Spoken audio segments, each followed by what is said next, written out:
Diqqat, shoshilinch tezkor xabar. Mart oyida O'zbekistonda dahshatli xavf boshlanadi. Tezda barcha O'zbekiston fuqarolari xabardor bo'ling. Assalomu alaykum hurmatli tomoshabinlar, tezkor yangiliklardan birinchilardan bo'lib xabardor bo'lishni istasangiz, videorolik ostiga like tugmachasini bosib, kanalimizga obuna bo'lishni unutmang.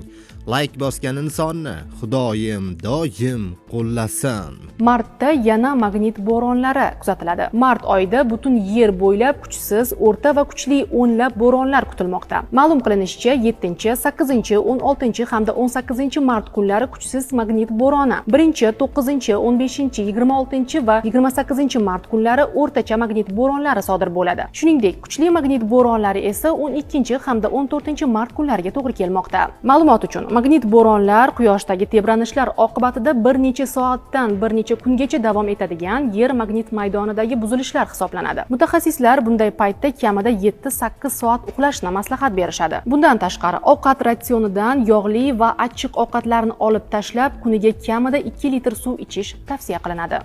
Hurmatli tomoshabinlar, tezkor va dolzarb yangiliklarni o'tkazib yubormaslik uchun hozirroq kanalimizga obuna bo'lib, videorolik ostiga like tugmachasini bosib qo'yishni unutmang.